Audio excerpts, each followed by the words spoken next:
Hello बच्चों, स्वागत है आपका अपने YouTube चैनल MW सर पे।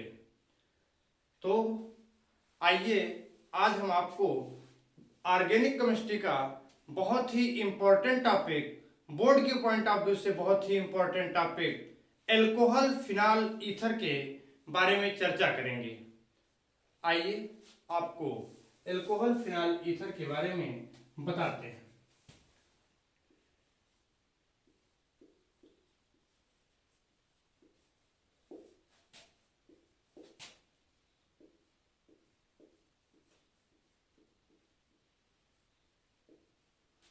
देखिए, एल्कोहल फिनाल ईथर, इसमें हम आपको आज एल्कोहल पढ़ाएंगे।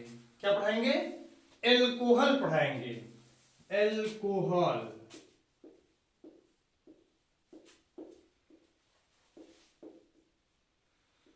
एल्कोहल।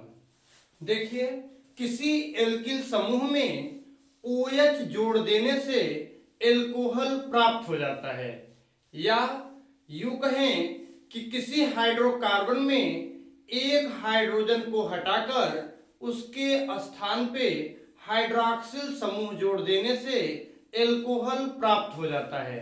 आइए आपको दिखाते हैं एल्कोहल का सामान्य सूत्र क्या होता है। एल्कोहल का सामान्य सूत्र,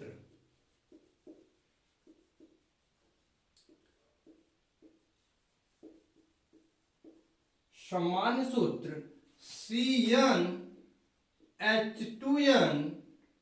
प्लस 1OH होता है।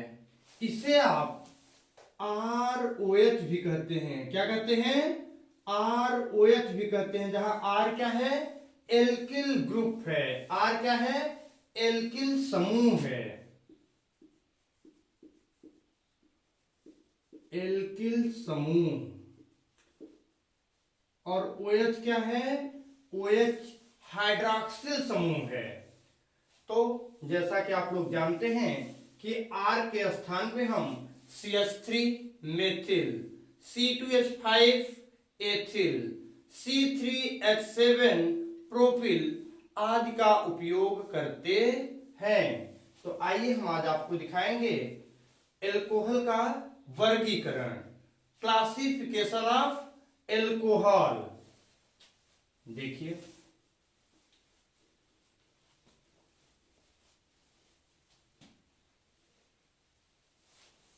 जो पहली हेडिंग है वो है एल्कोहल का वर्गीकरण।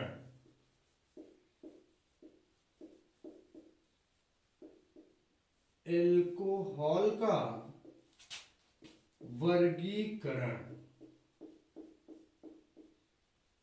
वर्गीकरण, क्लासिफिकेशन ऑफ एल्कोहल। एल्कोहल का वर्गीकरण कई आधार पर किया गया है, जैसे OH समूह की संख्या के आधार पर, जो हाइड्रॉक्सिल समूह है उसकी संख्या के आधार पर। तो हाइड्रॉक्सिल समूह की संख्या के आधार पर एल्कोहल को 4 भागों में बांटा गया है। 4 भागों में बांटा गया है। कौन कौन से भाग हैं? Monohydric alcohol, monohydric alcohol, dihydric alcohol, trihydric alcohol और पॉलीहाइड्रिक एल्कोहल। तो आइए आपको दिखाते हैं कैसे मोनोहाइड्रिक एल्कोहल है, कैसे डाइहाइड्रिक एल्कोहल है, और कैसे ट्राइहाइड्रिक एल्कोहल है, और कैसे पॉलीहाइड्रिक एल्कोहल प्राप्त होता है। देखिए, पहला है OH की संख्या के आधार पर, हाइड्रॉक्सिल समूह की संख्या के आधार पर, संख्या के आधार पर, OH समूह की संख्या के आधार पर एल्कोहल को 4 भागों में बांटा गया है। कितने भागों में? 4 भागों में बांटा गया है। मोनोहाइड्रिक, मोनोहाइड्रिक, दूसरा है डाइहाइड्रिक, डाइहाइड्रिक,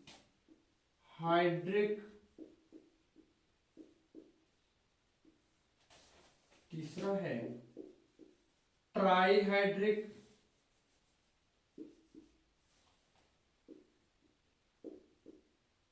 ट्राईहाइड्रिक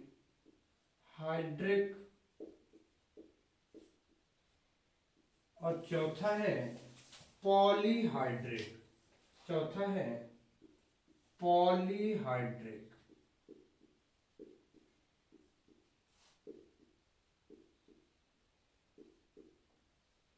देखिए मोनोहाइड्रिक क्या है? जिसमें OH समूह की संख्या एक हो, जैसे मेथिल एल्कोहल, जिसमें OH की संख्या एक है, OH की संख्या के आधार पर इसका नाम क्या है? मोनोहाइड्रिक। डाइहाइड्रिक में एल्कोहल की संख्या दो होती है। कितनी होती है? दो होती है। अगर एल्कोहल की संख्या दो पाई जाए तो डाइहाइड्रिक। ट्राईहाइड्रिक में एल्कोहल की संख्या तीन होती है। एल्कोहल की संख्या तीन होती है। और पॉलीहाइड्रिक में एल्कोहल की संख्या तीन से अधिक होती है। जैसे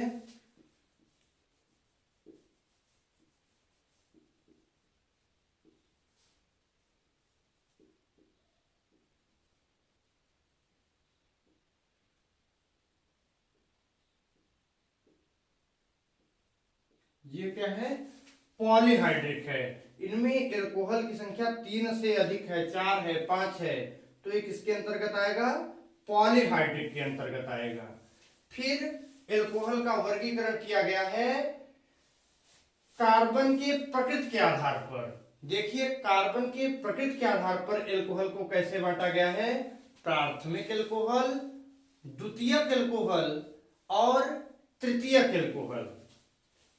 दूसरा है कार्बन की प्रकृति के आधार पर, on the basis of carbon, carbon के प्रकृति के आधार पर।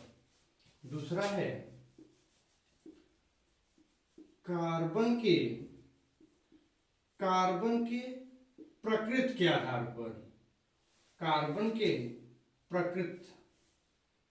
प्रकृति के आधार पर।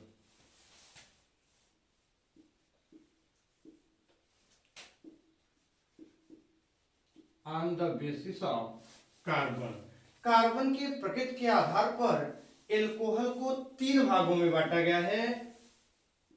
प्राथमिक एल्कोहल, प्राथमिक, द्वितीयक और तृतीयक। द्वितीयक और तृतीयक एल्कोहल। तृतीयक एल्कोहल। देखिए प्राथमिक एल्कोहल क्या है? जिसमें OH ग्रुप 1 डिग्री के कार्बन पर जुड़ा हो, यह प्राथमिक एल्कोहल कहलाता है। क्या कहलाता है? प्राथमिक एल्कोहल कहलाता है। जैसे मेथिल एल्कोहल। और ऐसा कार्बन जो दो कार्बन से जुड़ा हो। कितने कार्बन से जुड़ा हो? दो कार्बन से जुड़ा हो, और उस कार्बन से अगर OH ग्रुप जुड़ेगा तो द्वितीयक एल्कोहल। क्या कहलाएगा? द्वितीयक एल्कोहल। देखिए ये एक कार्बन है, इस पर OH जुड़ा है, इस कार्बन से दो अलग अलग कार्बन ग्रुप जुड़े हुए हैं, तो ये जो एल्कोहल होगा द्वितीयक एल्कोहल होगा, और ये एल्कोहल तृतीयक एल्कोहल होगा। क्या होगा? तृतीयक एल्कोहल होगा, क्योंकि इस कार्बन पर जिस कार्बन से हाइड्रॉक्सिल समूह जुड़ा है वो कार्बन तीन अलग अलग कार्बन से जुड़ा हुआ है, तो ये तृतीयक एल्कोहल है। इसे 1 डिग्री एल्कोहल भी कहते हैं। क्या कहते हैं? 1 डिग्री एल्कोहल।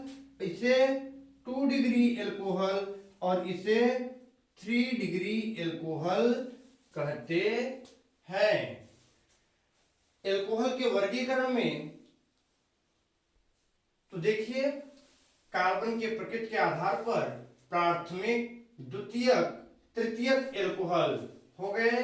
तीसरी है एल्कोहल के वर्गीकरण की जो तीसरी विधि है वो हाइड्रोकार्बन के प्रकृति के आधार पर, ये तो कार्बन के प्रकृति के आधार पर था, अगला है हाइड्रोकार्बन के प्रकृति के आधार पर। देखिए हाइड्रोकार्बन के प्रकृति के आधार पर एल्कोहल को कैसे वर्गीकृत किया जाता है, आइए सिखाते हैं आपको। इसके आधार पर हाइड्रोकार्बन के प्रकृति के आधार पर, हाइड्रोकार्बन की प्रकृति के आधार पर, हाइड्रोकार्बन के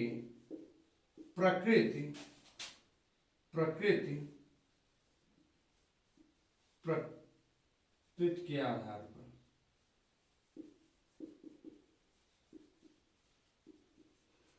हाइड्रोकार्बन के प्रकृति के आधार पर। देखिए हाइड्रोकार्बन की प्रकृति कैसी होती है, संतृप्त या असंतृप्त। तो देखिए इसके आधार पर दो प्रकार के एल्कोहल होते हैं, कौन कौन, संतृप्त एल्कोहल और असंतृप्त एल्कोहल, सेचुरेटेड एल्कोहल और अनसेचुरेटेड एल्कोहल, असंतृप्त। देखिए संतृप्त क्या होता है, ऐसा हाइड्रोकार्बन जो एकल आबंध से जुड़ा हो, ऐसा हाइड्रोकार्बन संतृप्त हाइड्रोकार्बन कहलाता है। और संतृप्त हाइड्रोकार्बन पे लगा OH समूह संतृप्त एल्कोहल कहलाता है। जैसे ये देखिए इस पर अगर कोई OH जुड़ता है, इस पर अगर कोई जुड़ता है तो इसमें कार्बन क्या है, एकल आबंध से बना हुआ है। एकल आबंध वाले हाइड्रोकार्बन संतृप्त कहलाते हैं। और संतृप्त हाइड्रोकार्बन पे अगर OH समूह जुड़ेगा तो ये संतृप्त एल्कोहल कहलाएगा। असंतृप्त एल्कोहल दो प्रकार के होते हैं, अगर डबल बॉन्ड वाला है, देखिए अगर कार्बन डबल बॉन्ड कार्बन है, उस पर OH जुड़ा हुआ है, उस पर OH जुड़ा हुआ है, तो ये असंतृप्त एल्कोहल कहलाएगा। कैसा एल्कोहल कहलाएगा, असंतृप्त एल्कोहल कहलाएगा। और एक ट्रिपल बॉन्ड वाला है, इस पर अगर OH जुड़ा है तो यह भी असंतृप्त एल्कोहल कहलाएगा।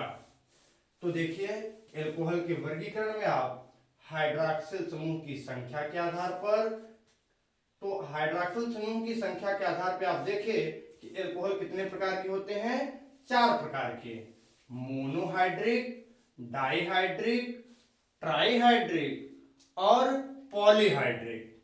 फिर आपने देखा कार्बन के प्रकृति के आधार पर, तो कार्बन के प्रकृति के आधार पर आपने एल्कोहल को देखा, प्राथमिक एल्कोहल, द्वितीयक एल्कोहल और तृतीयक एल्कोहल। फिर हम आपको दिखाए हाइड्रोकार्बन के प्रकृति के आधार पर एल्कोहल दो प्रकार के होते हैं, संतृप्त एल्कोहल और असंतृप्त एल्कोहल। अब हम आपको अगली हेडिंग बताएंगे, एल्कोहल का नामकरण। एल्कोहल का नामकरण, देखिए नॉमेनक्लेचर ऑफ एल्कोहल। देखिए एल्कोहल का नामकरण कैसे करते हैं।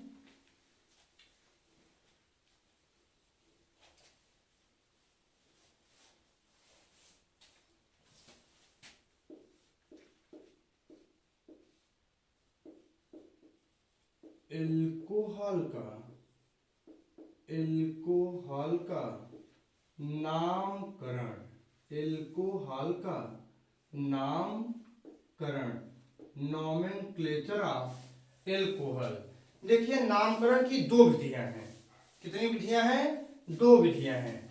पहली है साधारण विधि, क्या है, साधारण विधि। और दूसरी है आईयूपीएसी विधि, क्या है, आईयूपीएसी विधि। देखिए साधारण विधि में जो नाम किया जाता है, एल्किल समूह के साथ OH को जोड़कर किया जाता है। जैसे methyl alcohol, ethyl alcohol, propyl alcohol, इस प्रकार से। और आईयूपीएसी जो नाम है, साधारण नाम तो आपको पता है। आईयूपीएसी नाम में संगत एल्केन के नाम के बाद में ऑल शब्द जोड़ दिया जाता है, तो एल्केन के नाम में अनुलग्न के रूप में ऑल जोड़ दिया जाता है। क्या जोड़ दिया जाता है? ऑल जोड़ दिया जाता है। तो साधारण नेम सबको पता है। आइए हम आपको आईयूपीएसी नेम की विधि बताते हैं। तो आईयूपीएसी में संगत एल्केन, जो भी कार्बन है उसका एल्केन एल्केन के नाम में ई को हटाकर ओएल जोड़ देते हैं। इस प्रकार से इनका नाम एल्केनल हो जाता है। क्या हो जाता है? एल्केनॉल हो जाता है। क्या नाम हो जाता है? एल्केनॉल। जैसे अगर एक कार्बन पर OH जुड़ा है तो एक कार्बन को कहते हैं मीथेन। मीथेन में क्या जोड़ देंगे? ऑल जोड़ देंगे। देखिए ये है मीथेन। ई को हटा देंगे, ई को हटाकर ऑल जोड़ देते हैं। क्या जोड़ देते हैं? ऑल जोड़ देते हैं। जैसे C2H5OH, तो दो कार्बन को क्या कहते हैं? इथेन। इथेनॉल नाम हो जाएगा। क्या नाम हो जाएगा? इथेनॉल नाम हो जाएगा। और जैसे CH3CH2OH, देखिए अगर इसका नामकरण आपसे पूछे तो इसमें कितने कार्बन हैं? 1 2 3 4। 4 कार्बन को क्या कहते हैं? ब्यूटेन। तो ब्यूटेन के नाम के बाद ब्यूटेन और फिर नाम के बाद क्या जोड़ देंगे? अनुलग्न के रूप में आल जोड़ देंगे। इस प्रकार से इसका नाम ब्यूटेनॉल हो जाएगा। देखिए नामकरण के बाद आपके सिलेबस में, आपके पाठ्यक्रम में अगली हेडिंग है एल्कोहल की समावयवता, आइसोमेरिज्म ऑफ एल्कोहल। आइए हम आपको समावयवता दिखाते हैं। समावयवता,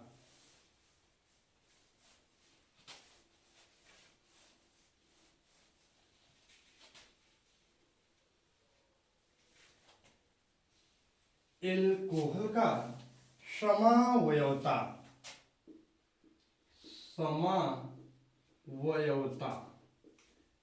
समावयवता को कहते हैं आइसोमेरिज्म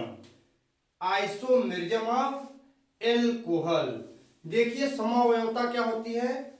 ऐसे हाइड्रोकार्बन जिनके अणु सूत्र समान हो, संरचना सूत्र अलग अलग हो या क्रियात्मक समूह अलग अलग हो, ऐसे यौगिक एक दूसरे के समावयवी कहलाते हैं और इस गुणधर्म को समावयवता कहते हैं। तो आइए एल्कोहल के समावयवता के बारे में आपको बताते हैं। देखिए एल्कोहल के समावयवता में 3 प्रकार की समावयवता है। जैसे श्रृंखला समावयवता। क्या? श्रृंखला समावयवता, श्रृंखला समावयवता, श्रृंखला समावयवता। इसे कहते हैं चैन आइसोमेरिज्म। क्या कहते हैं? चैन आइसोमेरिज्म।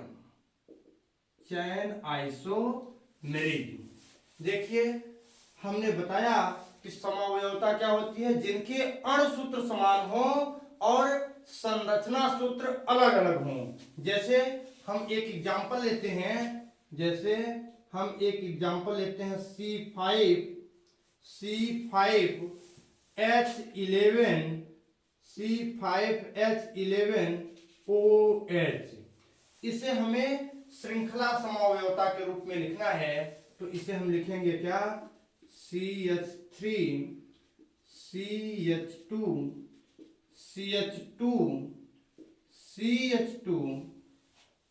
CH2OH, CH2OH। देखिए कार्बन की संख्या कितनी है, 5 है।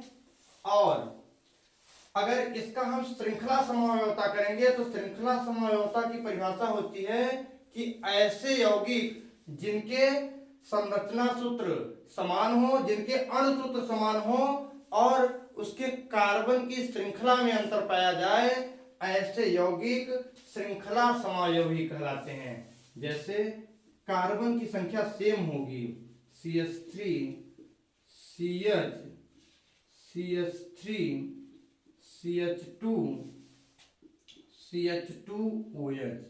देखिए दोनों कार्बन का अगर देखा जाए तो इसमें भी कार्बन की संख्या 5 है, हाइड्रोजन की संख्या 11 और एक OH है। इसमें भी देखा जाए तो कार्बन की संख्या 5 है, हाइड्रोजन की संख्या 11 है और एक OH की संख्या है, पर इसका नाम है 5 कार्बन लगे हुए हैं, 5 कार्बन को कहते हैं पेंटेनॉल। क्या कहते हैं, पेंटेनॉल। और इसका नाम हो जाएगा देखिए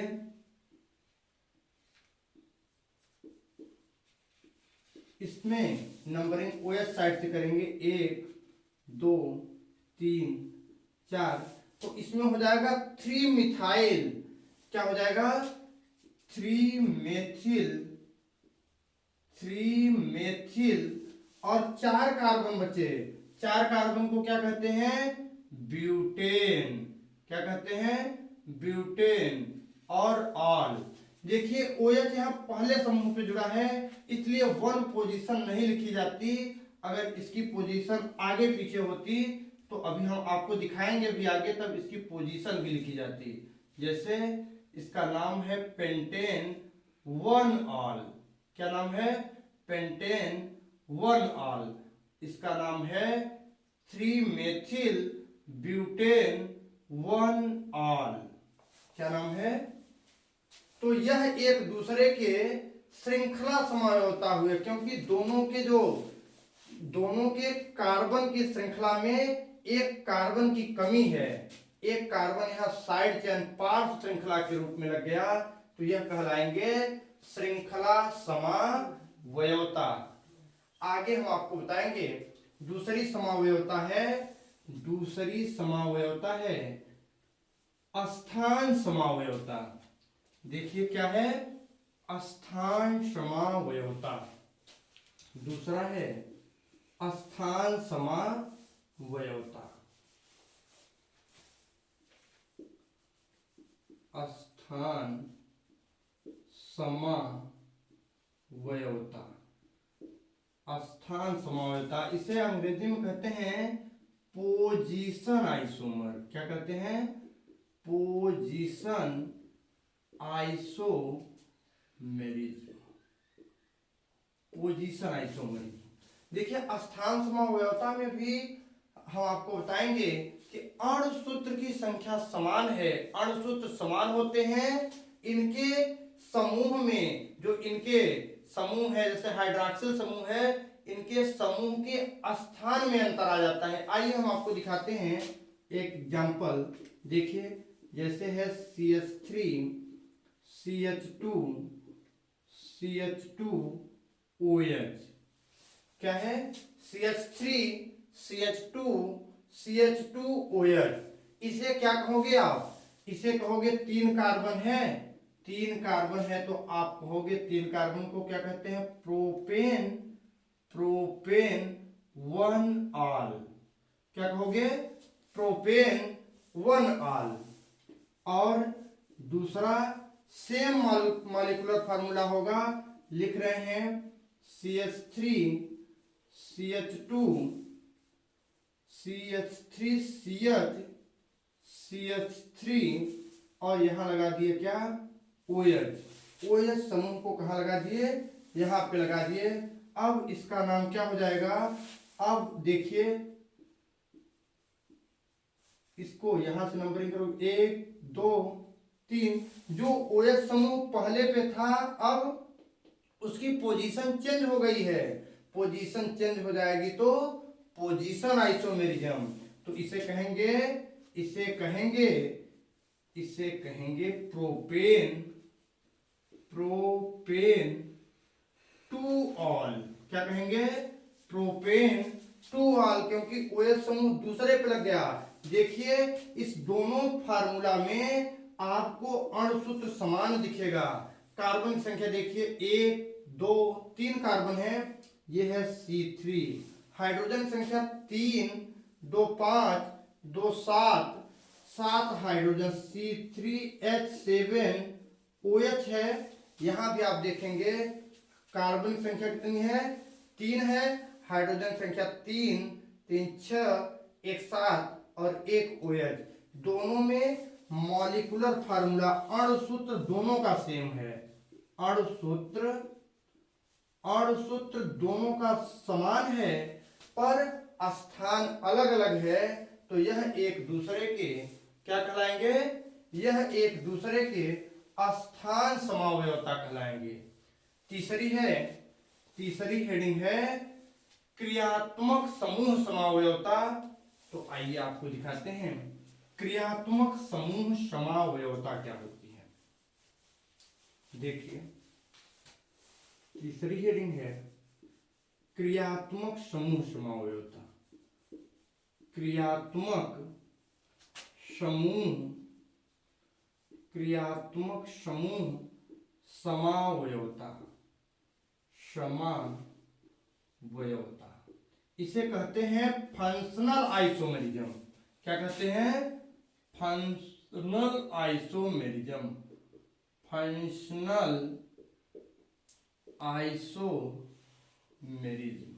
क्या कहते हैं? Functional isomerism. देखिए इसमें क्या होता है? अणुसूत्र समान होते हैं पर क्रियात्मक समूह अलग अलग होते हैं। आइए हम आपको दिखाते हैं। जैसे एक एग्जांपल है जो अभी आप लिए थे, C3H7OH। C3H7OH को हम क्या लिख सकते हैं? C3H8O लिख सकते हैं। देखिए इसमें दो प्रकार के क्रियात्मक समूह आपको दिखेंगे। इसी से हम आपको लिख सकते हैं CH3CH2OH, और इसी को हम लिख सकते हैं CH3OCH2CH3। देखिए दोनों में मॉलिक्यूलर फार्मूला सेम है, अणुसूत्र दोनों का सेम है। कार्बन की संख्या 3 है, इसमें भी कार्बन की संख्या 3 है। हाइड्रोजन की संख्या 8 है, हाइड्रोजन की संख्या C3, हाइड्रोजन संख्या 9 है, उसमें भी 9। देखिए दोनों में मॉलिक्यूलर फार्मूला सेम है, लेकिन इनके क्रियात्मक समूह, इसमें क्रियात्मक समूह क्या है? हाइड्रॉक्सिल समूह है, और इसमें क्रियात्मक समूह क्या है? O है। हाइड्रॉक्सिल समूह को एल्कोहल कहते हैं, इसे ईथर कहते हैं। तो एल्कोहल और ईथर एक दूसरे के क्रियात्मक समूह समावयवता होते हैं। क्या होते हैं? क्रियात्मक समूह समावयवता। इसका जो नाम है, इसका नाम प्रोपेन 1 है। क्या है? प्रोपेन 1 है। और इसका नाम है, देखिए ईथर का नाम कैसे लिखते हैं? ईथर का नाम लिखते हैं एल्कॉक्सी एल्केन। तो इसका नाम होगा, एक कार्बन है यहाँ तो इसे कहेंगे मिथॉक्सी इथेन। 2 कार्बन है यहाँ, इसका नाम क्या होगा? Methoxy ethane.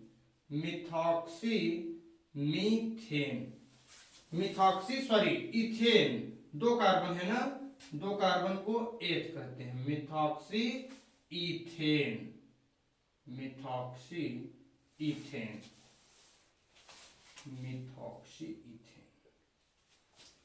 तो इस प्रकार से समावयवता भी समाप्त हुई। अब आगे है निर्माण विधि। क्या है? एल्कोहल को बनाते कैसे हैं? तो एल्कोहल बनाने की कई विधियां हैं। जैसे जल अपघटन द्वारा, जैसे जल अपघटन द्वारा और अपचयन द्वारा, रिडक्शन द्वारा, ऑक्सीकरण द्वारा। तो आइए हम आपको निर्माण की विधि बताते हैं। निर्माण की विधि, एल्कोहल को कैसे बनाया जाता है, कैसे निर्मित किया जाता है एल्कोहल को।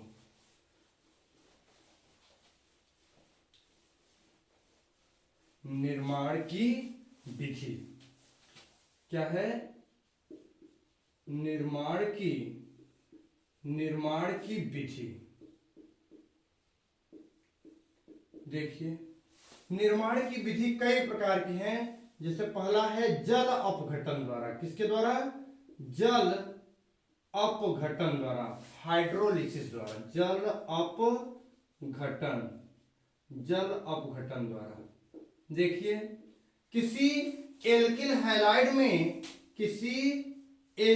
हैलाइड में जब बेस NaOH या KOH से अभिक्रिया कराई जाती है, किसके उपस्थिति में?